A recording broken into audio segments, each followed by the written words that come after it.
주님께서 붙들어주시길 바라고, 오늘 나누는 말씀을 통해서 주님의 말씀이 찬송과 영광을 받으시기 바랍니다. 자, 읽을 말씀은 창세기 11장 10절부터 끝절까지를 읽겠습니다. 10절부터 두 달라고 말씀 전체를 다 읽습니다.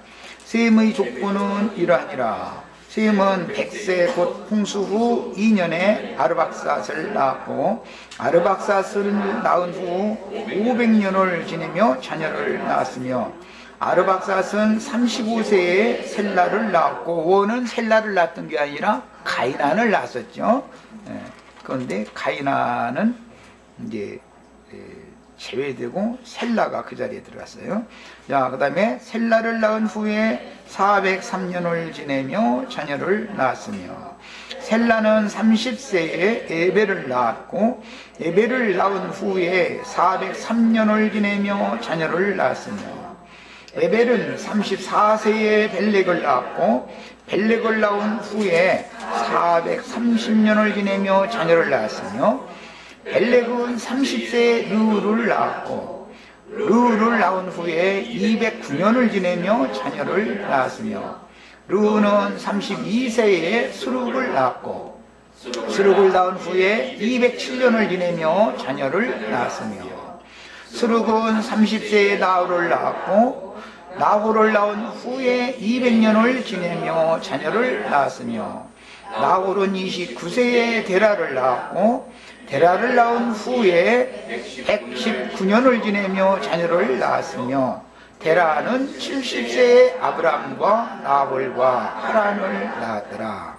데라의 족보는 이러하니라. 데라는 아브람과 나홀과 하란을 낳고, 하란은 롯을 낳았으며, 하란은 그 아비 데라보다 먼저 고향 갈대아인의 우르에서 죽었더라. 아브람과 나홀이 장가들었으니, 아브람의 아내의 이름은 사레며 나홀의 아내의 이름은 밀가니, 하란의 딸이요 하란은 밀가의 아버지이며 또 이스가의 아버지더라. 사레는 임신하지 못하므로 자식이 없었더라. 데라가 그 아들 아브람과 하란의 아들은 그의 손자 롯과 그의 며느리 아브람의 아내 사레를 데리고 갈대아인의 우르를 떠나 가나안 땅으로 가고자 하더니 하란에 이르러 거기 거하였으며, 데라는 나아가 205세가 되어 하란에서 죽었더라. 단락이 두 단락으로 나눠져 있는 말씀을 읽었습니다. 셈의 족보는 이러하니라. 시작이 이렇게 됐었죠. 1장 10절에. 그런데 두 번째 단락의 시작인 27절에는 데라의 족보는 이러하니라. 이렇게 족보가 두 족보를 지금 우리가 한꺼번에 읽었어요. 이제 이걸 한꺼번에 다뤄야 문맥의 흐름을 이해할 수 있기 때문에 일부러 다 읽은 거예요.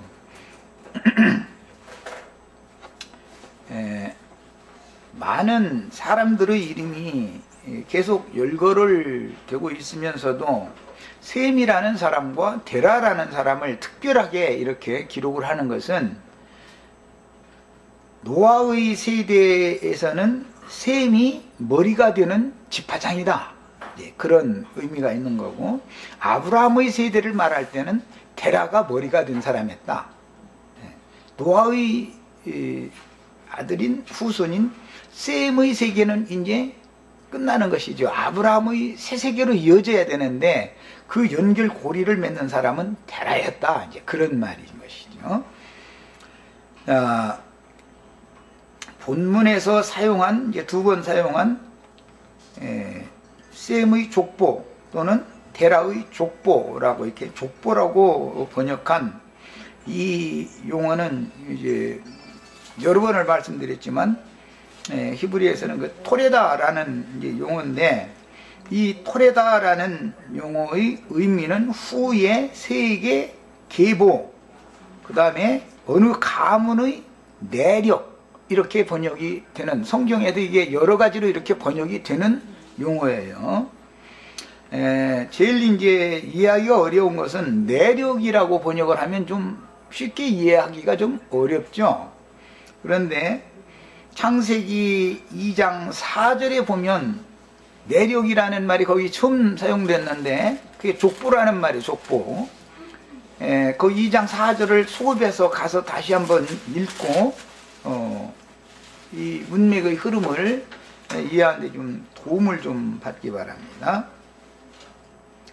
2장 3절에서 이제 모든 일을 마치고 그날 안식하셨고 4절에 이것이 천지가 창조될 때에 하늘과 땅의 내력이니 그랬는데 그 내력을 설명할 때는 여호와 하나님이 땅과 하늘들을 만드시던 날이라고 했어요. 천지 창조의 내력이라고 말을 했지만 실제는 창세기 1장 1절의 천지 창조를 말하는 것이 아니고 땅과 하늘들을 만드시는 내력이단 말이야. 이거는 내력이라는 말은 족보라는 용어다. 후사, 계보, 아브람과 다윗의 자손이라고 번역할 때 자손이라고 되어 있고 그것은 세계라 이렇게 했죠. 세계라고도 번역이 됐어요. 그래서 후에 세계, 계보, 가문의 내력 등으로 다양하게 문맥에 따라서 번역되는 이 용어인데 오늘 우리가 읽은 창세기 11장 10절에서는 셈의 족보는 이러하니라 시작이 됐고 두 번째 단락인 27절에서는 데라의 족보는 이러하니라 해서 족보라는 용어가 두 번이 사용이 됐어요. 이 용어가 처음에 사용된 데가 어디였었다고요? 창세기 2장 4절에서 사용을 한 거예요. 족보라는 용어인데 그 2장 4절에서는 내력이라고 번역을 했어요. 우선 이미 여러 번을 말씀드린 내용이지만 오늘 첫 시간에는 이 부분에 대해서 좀 더 다루려고 그래요. 창세기 1장 1절과 2절 할 때 내가 많은 시간 걸려서 말씀을 나눴었던 거지만 다시 한번 다시 언급을 하자면 창세기 1장은 1장 1절에서 2장 3절까지 이어졌는데 창세기 1장 1절에서 2절 사이의 내용이 별도로 한 단락이 되는 것이고 1장 3절 이하에 빛이 있으라 하신 그 말씀에서부터 2장 3절까지가 또 한 단락이다 라는 것을 단락을 나눌 때 이것을 굉장히 내가 강조해서 말씀을 드렸었어요. 창세기 1장 1절에서 태초에 하나님이 천지를 창조하시니라 라고 하셨을 때 그 창조는 영원 전의 만물 창조 세계를 말씀하신 거예요. 하나님은 구속사에 나오는 아담 세계의 천지를 먼저 창조한 것이 아니고 사람 세계를 먼저 창조한 것이 아니고 천사들의 세계를 먼저 창조하셨다. 그런데 이제 구약 성경에는 이런 것이 창조 기록에 세밀하게 설명이 되어 있지 않고 욥기나 시편이나 이런 데 보면은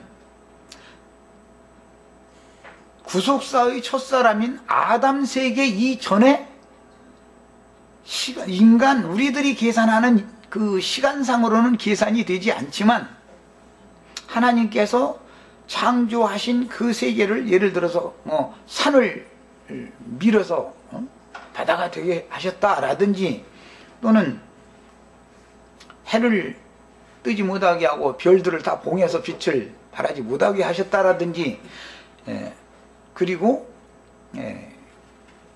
신께서 물 위에 이렇게 물을 꾸짖고 명령해서 물 위에 이렇게 운행하시면서 물을 이렇게 다스렸다든지 그런 말들은 다 그게 욥기나 시편이나 이런 데서나 나오는 내용이지 다른 데서는 이제 그런 내용이 나오지 않습니다. 그리고 욥기 지금 내가 인용한 욥기나 시편 이런 데 보면 그렇게 하나님이 천지를 창조하실 때 그 조물주 옆에서 하나님의 아들들 하늘의 천사들이 기뻐하고 소리를 쳤다 그러는데 아담 세계의 창조사를 기록하는 내용에서는 창세기 2장 4절 이후로 나오는 내용에서는 천사를 창조한 내용이 없죠. 천세창조라는 말이 창세기 2장 4절 이하에는 안 나오잖아요. 그런데 분명히 천사들은 있지, 언제 또. 그러면 그 천사들은 언제 있었을까? 이것은 영원 전의 창조 세계에서는 천사가 머리였다, 이 말. 천사들이 모든 만물을 주장하고 다스리는 하나님의 수종자로서 그가 모든 권위를 가지고 있었다. 천사들이 권위를 가지고 있었다라는 것을 기본적으로 암시하고 있는 것인데, 이런 내용들은 이제 훗날 이사야 14장이나 에스겔 28장이나 이런 데서 이것은 확실하게 말한 것이 아니라 역사상에 나타난 어떤 후대의 어떤 왕을 예로 들어서 네가 옛적에 이러이러했던 새벽 별들이고 하나님의 인을 맞아서 하나님을 찬양하는, 하나님의 보좌를, 영광을 수직하는 직무를 받았던, 영광스러운 직무를 받았던 자였는데 그가 타락함으로 하늘 보좌에서 이렇게 쫓아냈다, 던져버렸다 그랬고 그 말인데 사실은 추방시켰다는 말이죠. 하나님의 영광 보좌에서 수직하는 직분을 빼앗았다, 이제 그런 말일 거예요. 그런 표현이죠. 그런 내용들이 이제 뒤에 이렇게 나올 때 이런 모든 말씀들을 종합적으로 우리는 생각해서 아담이라는 사람이 인류의 주상으로서 6천년 전에 창조되었다. 해달절이 예를 들어 넷째 날 창조됐는데 아담은 여섯째 날 창조됐으니까 해 창조되기 된 후로 이틀 만에 48시간 만에 아담이 지어졌다, 이런 식으로 해석하는 기독교의 해석은 성경이 말하고자 하는 의도와는 너무 안 맞는 말이다. 하나님의 시간 개념과 인간의 시간 개념이라는 건 전혀 다른 거다. 그리고 일하신다, 창조 일을 하신다 그러는데 하나님이 하시는 일과 인간들이 세상에서 먹고 살기 위해서 일하는 거, 이런 일은 전혀 개념이 다른 거다. 인간들이 세상에서 생존을 위해서 일하는 것은 하나의 표상이 될 수는 있지만 그것이 하나님의 일하는 것과 똑같은 개념으로 받아들이면 안 되는 것이지요. 자, 이런 것을 계속해서 여러 번을 강조했기 때문에 잘 마음에 담아두시고 말씀을 들어갑니다. 그러므로 창세기 1장은 1장 1절과 1장 3절 이하에서 2장 3절까지 크게 두 단락으로 되어져 있는데 기성교계는 약점이 뭐냐면 창세기 1장 1절에서 그냥 쭉 이어지는 것으로 해석을 해버리기 때문에 이게 문제가 와버리는 거죠. 그러나 분명히 신약성경이나 구약성경에도 물론 그렇지만 영원 전에 만물을 창조하신 하나님에 대한 말씀 나오잖아요.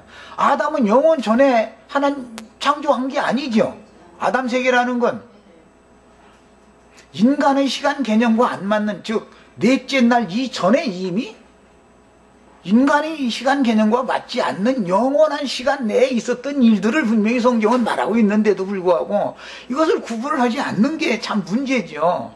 영원 전의 창조와 인간의 그 땅에서 사람을 취해서 지어놓으신, 이제 거기는 만들었다 그랬지만 지어놓으신 그 세계는 다른 거다. 그래서 하늘과 하늘들과 땅을 창조했다는 창세기 1장 1절의 창조세계와 땅과 하늘들을 만들었다는 창세기 2장 4절의 창조세계는 전혀 지금 다른 얘기다라는 것을 반드시 우리는 알아야 되는 거예요. 우리 시체들 지금 내가 하는 말 하도 여러 번 했으니까 충분히 다 이해하셨죠?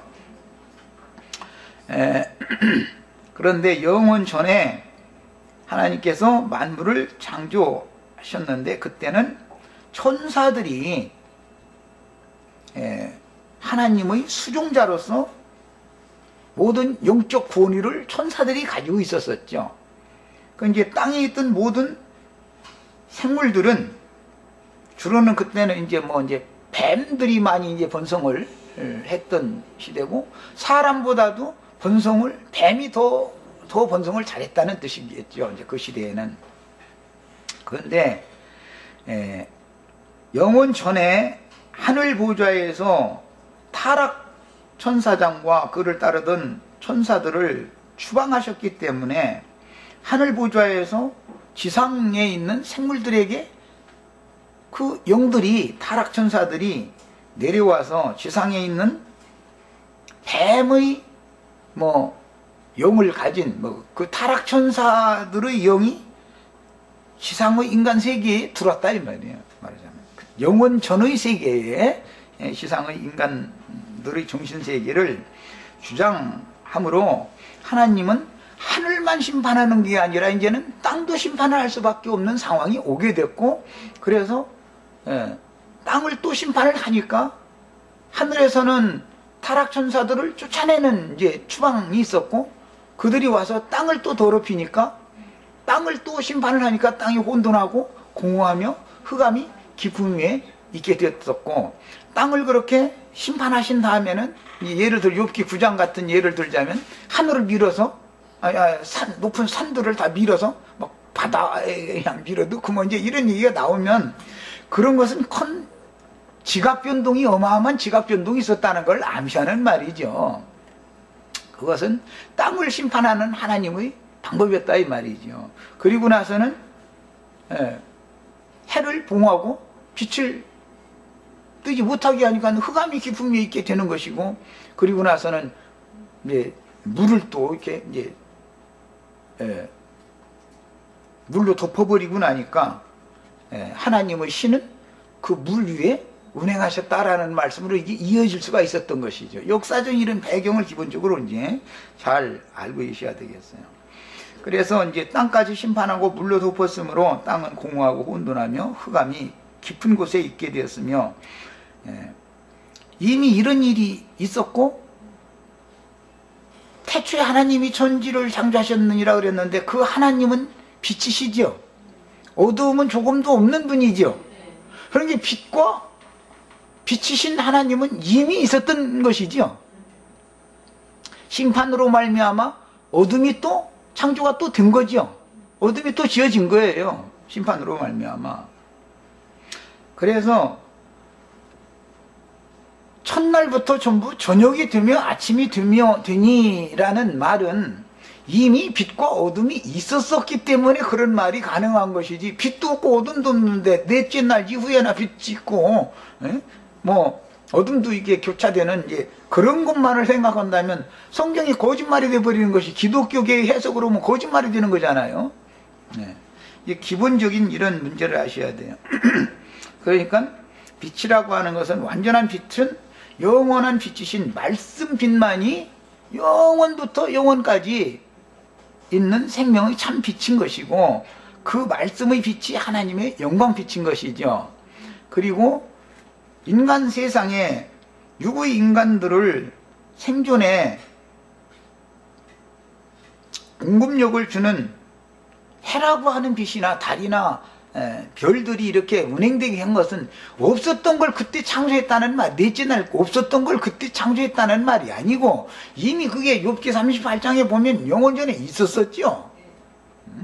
하늘이 별들이 막 기뻐하고 뭐 그런데 그런 말도 이미 있었고, 해를 봉했다고 그런 말씀도 있었고, 그러니까 이미 있었던 거예요. 그런데 그렇게 혼돈하고 혼잡하고 막 이렇게 빽빽한 구름에 가려 있고 뭐 이런 상태에 있던 것을 이제 그 어두움의 구름을 물러가게 하니까 지상세계가 넷째 날 이후의 빛이 지상세계까지 이제 투과되어져서 사람들이 다 생존하고 살 수 있게 되었다라는 말인 것이지. 그런데 사람은 빛이 지금 이런 정도의 빛이 있어야 사람은 생존할 수 있지만, 이보다도 더 미미한 빛만 가져도 심했는 채소나 과목은 자라고 열매를 맺을 수 있다는 거잖아요. 그게 이런 초식이라는 것은 오히려 사람보다도 빛을 덜 받아도 생존할 수 있다라는 의미란 말이에요. 그래서 셋째 날에 이미 나무와 초식이 셋째 날에 창조됐잖아요. 사람은 여섯째, 짐승은 다섯째 날, 사람은 여섯째 날 창조되는 거잖아요. 그러니까는 넷째 날 이후에 짐승과 사람이 창조된다라는 말은 동물이라는 것이 오히려 빛을 더 많이 필요로 한다라는 의미를 우리는 알 수 있는 것이다 이 말이에요. 어쨌든 간에 빛이 있어야만 모든 생명체는 존재할 수도 있고 열매도 맺을 수 있고 번성할 수 있는 거예요. 그런데 햇빛이나 달빛, 별빛과 같은 빛은 영원한 빛이 아니고 물질계의 세상에 도움을 주는 공급을, 생명 공급을 주는 빛인 것이지, 그거는 영원한 빛이 아니죠. 그러니까 결국 계시록에 가서는 새하늘과 새 땅이 되었을 때는 햇빛이나 달빛이 쓸데없고 오직 하나님의 영광빛만이 비치는 영원 후의 세계가 이제 영원토록 이어지게 되고, 그 세계를 상속받을 후사들을 창세기 2장 4절 이하에서 땅의 흙으로 빚어진 사람인 아담 세계 중에서 구속받은 사람들의 계보가 쭉 흘러가서 누가 그 영원 세계의 햇빛이나 달빛이 쓸데없는 하나님의 영광빛으로만 공급을 받는 그 세계를 상속받을 자격이 누가 있느냐라는 것을 지금 말하고자 하는 것이, 오늘 우리가 창세기 11장 10절에서 셈의 족보는 이러하니라, 27절에서 데라의 족보는 이러하니라, 이 족보에 들어가야 된다, 이제 이걸 말하고자 하는 것이다 이게. 하나님의 영원 세계의 나라를 상속받으려면 이 하나님이 말씀하시는 구속사의 족보에 반드시 들어간 사람들이나 그 나라를 상속받을 수 있다, 지금 이걸 말하고자 하는 거예요. 그러니까 인간들이 사는 이 세상 나라가 아니죠. 영원 세계의 나라라는 하나님의 그 마음에 감춰두신 비밀한 경륜이라는 것은 육신을 입은 인간들이 생존하는 세계를 마음에 두는 것이 아니죠. 다만 이 인간들이 사는 생존 세상을 구약시대, 율법시대라고 그래요. 물론 율법시대도 율법 전시대가 있었고 율법을 주신 이후의 시대가 있는데, 통틀어서 구약시대라고 그러고 율법시대다 그래요. 율법과 선지자의 시대다 그러죠. 그 다음에 은혜의 시대다 그래요. 값없는 은혜로 예수 그리스도의 말씀을 통해서 구속받고 구원을 얻을 자들이 나와요. 그 시대를 교회 시대다 그러고 은혜 시대다 그래요. 교회 시대가 또 끝나고 나면 천년왕국이라고 하는 새로운 시대가 오고, 그 천년왕국 시대가 끝나야만 드디어 육신의 인간 세계가 완전히 끝나는 거죠. 이제는 영원 후의 세계가 이제 실현되는 거예요. 이렇게 해서 영원 전에서 출발을 한 시작이신 주님이 한 바퀴를 돌아서 영원 후에 만나면은 영원 전과 영원 후가 시작과 끝이 이 지점에서 딱 만나는 거지요. 그럼 이 지점이 누구를 말하는 거예요? 예수 그리스도 안에서 시작이 되어지고 예수 그리스도 안에서 마침이 된다, 이 말이죠. 자, 이제 여기까지 일단 해놓고 족보 이야기로 다시 이제 들어갑니다. 그러므로 창세기 1장 3절 이하의 창조 기록에서는 천사 창조에 대해서는 전혀 언급이 없지만 성경은 천사들의 활동을 기록하고 있으며, 하나님은 천사들보다 바다로 상징되는 궁창 아래의 물은 바다죠. 바닷물이죠. 바다는 상징이죠. 이것은 뭐에 대한 상징이에요? 세상에 대한 상징이에요. 그거 어디에 나오는 말이죠? 다니엘서 7장에 나오는 말이에요. 세상에서 큰 짐승 넷이 올라오는데, 바다에서 큰 짐승 넷이 올라오는데, 해석을 할 때는 이것은 세상에서 올라올 큰 군왕들을 말하는 거다, 해석이 나오죠. 짐승들은 세상의 군왕들이고 바다라는 것은 세상을 말하는 것이다. 세상은 귀신들이 있어서죠. 그래서 주님께서 그 많은 물 위에 거니시면서 바람과 파도를 꾸짖어 가지고 귀신들을 제어하고 다스리고 하는 얘기를 하셨는데, 그렇게 하면 저 태평양 바다 한가운데 예수님이 막 쪼벅쪼벅 걸어다녔다, 이렇게 해석하면 안 맞는 말이죠. 높고 높으신 지엄하신 조물주께서 타락한 인간들이 살아가는 세상에 그분이 발을 딛고 오셔서 바닷속에 빠져서 이게 헤매고 다니고 있는 인간들에게 어미 꾸짖는 말씀을 하셔가지고 그 속에 들어있는 세상의 영을 다 쫓아내 주셨더니 주님의 말씀이 깨달아져 가지고 주님의 나라가 그 속에, 귀신이 쫓겨져 나간 인간들의 마음속에 주님의 나라가 임하게 되었다, 이제 그 말인 거죠. 우리는 이제 성경의 해석을 이렇게 하니까 기독교인들은 이단 나온 거죠. 이제 이거는 그들이 볼 때는 막 이단인 거죠. 그러나 이것은 영감으로 성경 전권이 말하고자 하는 의도를 꼭 깨달으셔야 되겠고, 그래서 하나님이 보실 때 우리 각 사람은 단체적인 방주가 아닌 각 사람으로 하자면 개인이 다 일협편주로서 바람과 파도가 지금 노를 일으키고 큰 폭풍을 일으키고 있는 바다를 지금 우리가 이렇게 지나서 주님 안으로 가고 있는 중이죠. 주님의 세세기 안으로 이렇게 상징하는 거예요. 그런데 혼자 가다 보니까 너무 일요편주는 이 감당을 못하니까 주님께서 단체적으로 큰 배 하나 지어라. 그래가지고 교회를 땅에 세워놓으시고 교회 안에 다 들어와서 함께 안전하게 세상을 건너서 많은 물을 건너서 새하늘과 새 땅으로 들어가라 라고 하신 것이 주님이 교회를 세상에 오셔서 세우신 목적이다라는 것이죠. 자, 그러니까 이제 각 개인들이 있어야 교회가 되는 것이고, 교회를 통해서나 우리는 안전하게 새하늘과 새 땅에 들어가서 영원 세계를 상속받을 수가 있다라는 이런 이제 기본 원리를 잘 깨달으셔서 교회 모임을 중요하게 여겨야 되는 거예요. 교회라는 것을 소홀히 여기고 내 개인적으로 신령한 걸 추구하려고 보면은 그걸 추구하는 사람들에게는 반드시 떼귀신이 뭐 7귀신이다 떼귀신이 몰려들어서 달라붙게 돼 있어요. 그래가지고 혼자 막 날마다 보고 막 듣고 막 하고 막 이제 이런 쪽으로 빠지고 지가 막 제일 이 세상에 신령한 사람이 돼가지고 사람들 만나면 그냥 다 자기 수하에 두고서 그냥 부려먹으려고 그러고 이렇게 되어버린 건 큰일 나는 거죠. 큰일이나 마나 그건 완전히 마귀의 사자로 이제 쓰임받기 시작되는 것이죠. 이런 것도 깨달으셔야 되겠어요. 그래서 가장 영혼을 안전하게 지키는 처소는 방주로 상징되어진 교회다라는 것을 꼭 이해를 하셔야 돼요. 그 다음에 천사들보다도 주님은 바다로 상징되는 세상에 사람으로 오셔서 많은 고난으로 말미암아 순종을 배워서 온전케 되신 그 예수 그리스도를 구원의 선두주자로 구원자로 메시아로 세우시고 죄인들을 구속하게 하셨는데 죄인들을 구속하신 그 인자 예수님은 지금은 살려주는 영이 되셔서 그 생명 주는 살려주는 영의 보냄을 받은 증인들의 증거를 통해서 주님이 여전히 사람들의 영혼들을 계속해서 지금 살려서 산자들의 하나님이 되어져서 산자들만 살아계신 하나님을 섬길 수 있게 하고 산자들의 예배를 받으시는 하나님이 됐다. 이제는 천사들의 예배를 천사들이 하나님의 영광을 찬송하고 수식하고 하는 시대는 끝났고 구속받은 성도들이 영 안에서 영으로 진리로 하나님을 예배하는 사람들을 지금 찾는 시대가 온 거예요. 이거 이제 새 시대예요.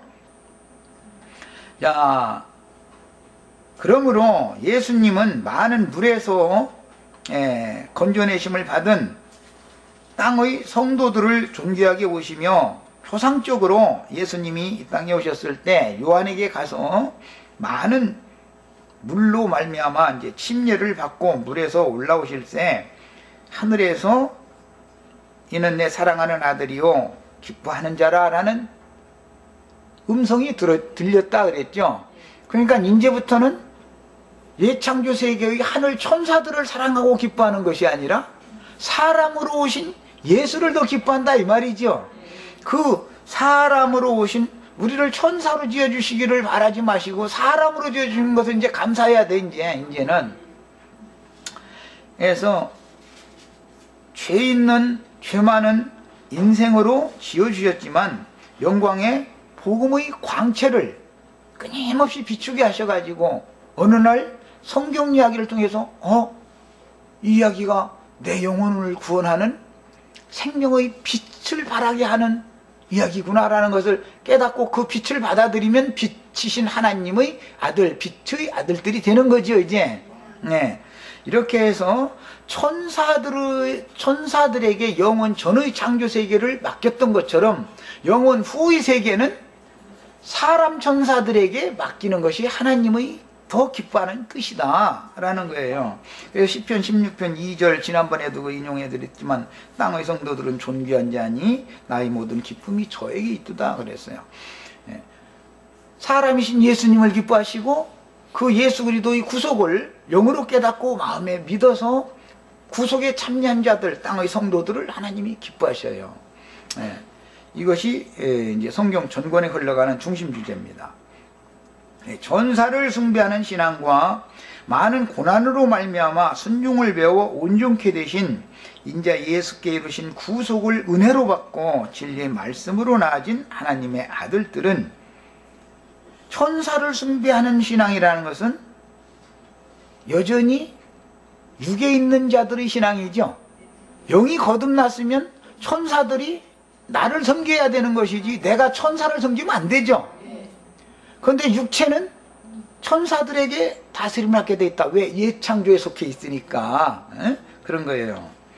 그래서 인자 예수께서 이루신 구속을 은혜로 받고 진리의 말씀으로 나아진 하나님의 아들들은 옛 창조에 속한 아들들이 아니기 때문에, 옛 창조에 속한 아들들은 말은 하나님의 아들이다 그러지만 실제로는 마귀 자식들이죠. 아브라함의 자손들이지만 사실은 마귀 자식들이었잖아요. 야, 그런 거예요. 그래서 새 창조의 아들들이라는 것은 아들의 영으로, 본인의 영이 거듭났어야 되는 거죠. 야, 이것을 영적인 연합이다 그래요. 연합. 오늘 우리는 지금 예수님과 영적으로 연합하러 왔죠. 이게 교회의 모임이라는 건 지금 혼인집으로 상징하는 거죠. 오늘 우리 지금 혼인하러 온 거예요. 혼인하러. 집에서 개인적으로 혼인하는 것보다는 교회에 모여서 혼인을 하는 것이 더 하나님이 기뻐하시는 혼인잔치를 하는 것이죠. 맞아요. 이런 것을 다 깨달으셔야 돼요. 그래서 교회 모임이라는 것이 얼마나 중요한지를 꼭 깨달으셔야 됩니다. 그 다음에 이어지는 창세기 2장 4절 말씀에서는 천지가 아니고 이제 땅과 하늘을 얘기를 하고 있는 거죠. 그러니까 이것은 창세기 1장 1절의 영원 전의 창조 세계가 아닌 세계를 말하는 거예요. 이제 땅과 하늘들을 새롭게 하실 때 새로 창조하여 개척하실, 거기 만드시던 날에 이렇게 번역을 했지만 원 뜻은 그게 개척한다는 뜻이에요. 개척. 뭔가를 새롭게 한다 이 말이에요. 뭘 개척을 하려면, 예를 들어서 저 해안 지방에 이 서산인가 뭐 그쪽에 이게 바다를 이렇게 막아 가지고 간척 사업을 했는데 그 땅을 개척하는 거지요. 바다 물로 이렇게 덮여 있던 땅이잖아요. 그런데 물을 저쪽으로 몰아내버리고 무틀 드러나게 해가지고 개척한 거잖아요. 이게 창세기 얘기도 그렇죠. 천하의 물을 한 곳으로 모이게 하고 무튼 드러나게 하셨다. 이게 그런 경우를 개척한다고 번역해요. 그런데 만들었다고 그러니까 뭔 수공품 만드는 자꾸 이 생각을 하시면 안 되고, 새롭게 한다, 개척한다, 그런 뜻이에요.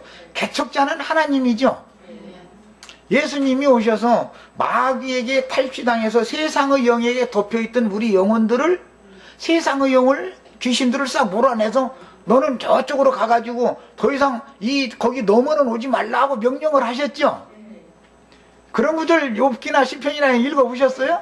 너는 여기까지만 오고 더 이상은 넘어오지 말라, 하나님 명령하셨다. 왜 그런 거예요? 개척하느라고, 땅 개척하느라고. 우리 형제 자매님들 영혼이 다 이렇게 개척자이신 주님께 개척이 먼저 되어지고 나니까, 그런데 개척을 해도 바닷물이 오래 잠겨있던 땅이기 때문에 간수를 빼내야죠. 그러려면 위에서부터 흘러오는 밀물로 계속 씻어내야 되는 거예요. 수년을, 허연 소금기가 다 없어질 때까지. 그래야 씨를 심을 수 있어요. 우리 지금 소금기 말리는 말씀을 계속 듣고 있는 중이죠. 이렇게 하는 거예요, 이게. 그래서 거기 만들었다라는 말로 번역이 너무 미흡하기 때문에 땅을 만든 게 아니고 개척한 거예요. 개척. 원문은 그게 개척한다는 뜻이에요, 그게. 이제 그런 용어에 대해서도 확실하게 알고 계셔야 되겠어요. 하나님은 원래 있던 것을 새롭게 하는 역사를 하는 것이지, 없는 것을 막 자꾸 새로 만들고 그러는 게 아니죠. 한번 창조한 것을 가지고 안 되면 쓸어버려서 심판을 했다가 다른 방식으로 또 새롭게 해서 개척을 또 하고 해서 족보가 바꿔질 때마다, 셈의 족보는 뭐 이러하니라라는 때서 그러면 그 셈 계보가 더 이상은 안 되겠다 싶으니까는 대라의 족보는 이러하니라는 세계는 개척을 새로 하는 얘기죠. 그런 뜻이다 이 말이에요. 이것이 만드신다라고도 표현을 한 거예요. 형상과 모양으로 만든다라는 말은 원 뜻은 뭐라고요? 개척한다라는 말이에요. 개척한다, 새롭게 한다, 그런 뜻인 거예요. 우리가 다 새롭게 되는 사람들이잖아요. 그래서 우리 보고는 새로운 피조물이다 이러는 것이지, 너희를 내가 새로 창조했다 이렇게 그 창조라는 말을 강조하지 않고 새로운 피조물로서 이건 개척, 새롭게 했다라는 말이다. 그래서 이제 성경에서는 그 소성시킨다, 나의 지은 영과 혼을 소성시키려 함이라, 이사야 57장 15절 17절 그 사이에 보면 그런 표현이 나오는데, 거기 소성이라는 말이 뭐냐면은 새롭게 한다 말이에요. 개척한다 이런 말이에요. 그런데 그런 방법으로 어떻게 하느냐면은 생수를 흘러내보내 가지고 개펄, 진펄 이런 것들을 더 이상은 바닷물이 거기까지 오지 못하도록 저만큼 밀어내버리고 나서 여기 넘어오지 마 해놓고는 이렇게 하고 나서 거기를 민물로 이렇게 자꾸 씻어내는 거죠. 오늘 우리는 지금 세상의 그 짠물, 소금물 계속 들이켜가면서 살던 이 중독이 돼 있기 때문에 이 중독받은 세상 사랑하는 세상 사고의 이 소금기를 다 우려낸다 그러지. 우려낸다. 자매님들이니까 우려낸다 말이야. 그것은 우린다라는 말은 오래 이렇게 잠궈놔둬가지고 그 기운을 뽑아내고 새 것을 또 해가지고 또 오래 있다가 또 기운을 뽑아내고 이런 거 보고 그러죠. 그래서 이제 어떤 사람들 대화할 때 보면, 아이 그만 우려 먹어 이렇게 하지요. 한 번 들었는데 그 얘기 또 하고 하면은 우려낸다 그러잖아요. 우려낸다. 주님이 우리 속에 있는 소금기를 지금 우려내고 있는 거예요. 이게 소금기가 다 빠지면 여기서 생육하고 번성하는 생명의 씨를 심을 수 있게 되는 거예요. 이게 이제 상징이에요. 자, 하나님께서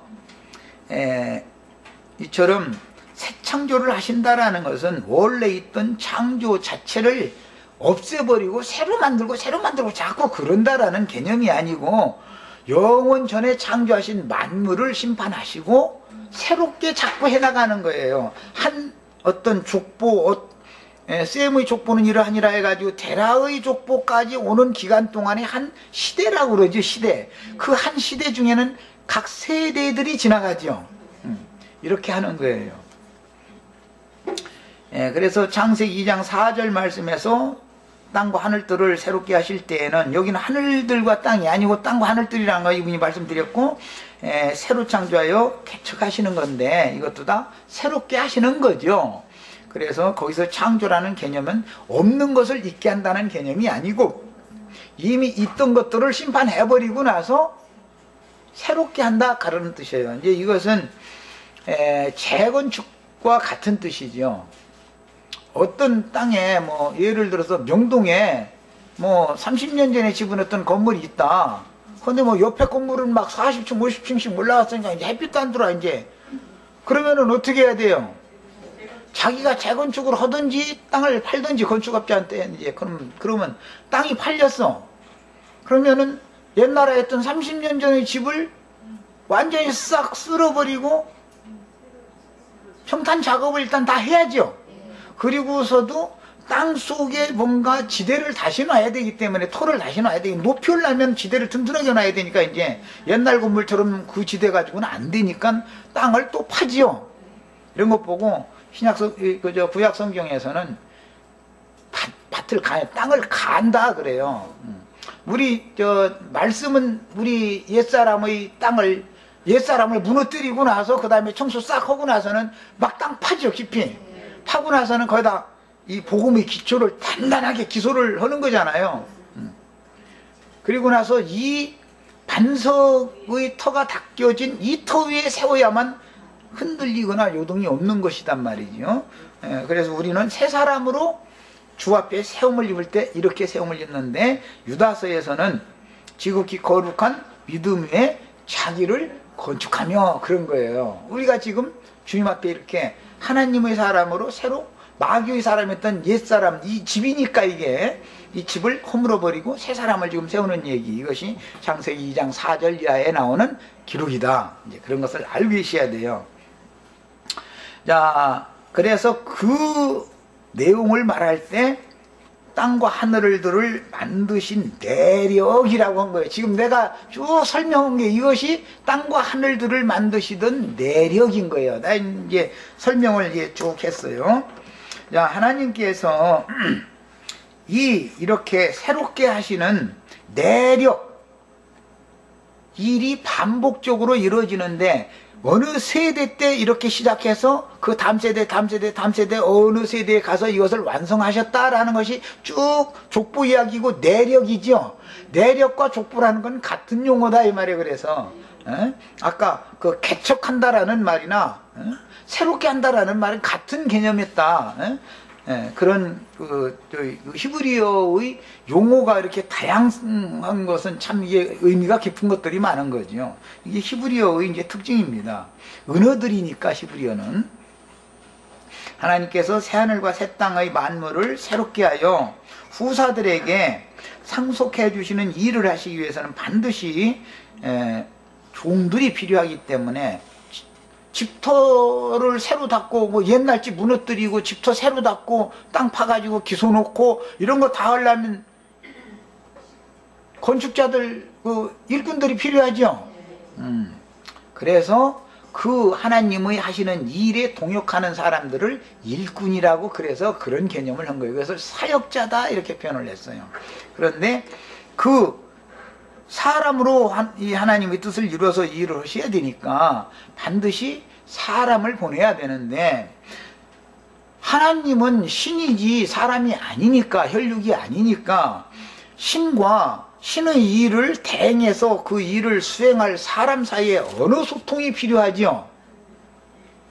신의 말씀을 받으려면 영감으로나 받을 수 있는 거니까 신의 말씀을 전달해주는 하나님의 종들인 천사들이 누구에게 임해서 하나님은 지금 이런 말씀을 이렇게 하셨습니다 하고 얘기를 해주면 천사들을 통해서 들린 그 말씀을 사람들에게 또 다시 예언을 해서 깨닫도록 다 알아듣고 계몽되도록 하려면은 하나님 신과의 교통이 원활하게 되는 어떤 사람을 얻으셔야지요. 그런 사람을 일러서 사역자다 그렇게 표현을 하는 거예요. 사역자다. 그러니까 사역자는 반드시 천사들에게 수종을 받아야지요. 맨 먼저 사역자로 세상에 보내심을 받은 분이 예수님이었잖아요. 최초의 사도는 예수님이죠. 맨 먼저 전도자는 예수님이죠. 네.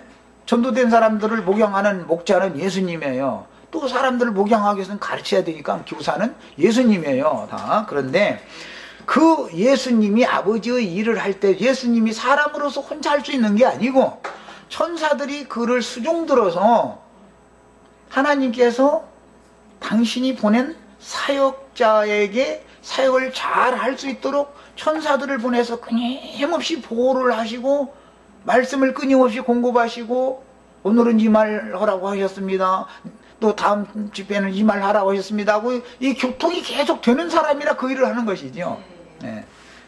이런 것이 성경의 그 창조사에 하나님은 예창조도 말씀을 하셨지만 새로운 피조세계는 새로운 창조, 새롭게 하는 것도 전부 말씀으로 하니까 그러려면 당연히 말씀을 보내셔야 되는데 하나님의 말씀은 인간의 말과는 다르기 때문에 신의 말씀을 받아서 인간의 말로 해석해내서 이것을 가르칠 수 있는 사람이 필요한 것이죠. 이런 걸 은사다 그래. 이제 사람이신 예수님은 하나님 아버지의 말씀을 사람의 말로 풀어서 자세히 제자들에게는 가르쳐 주시죠. 많은 무리에게는 자꾸 비유로만 하는 거예요.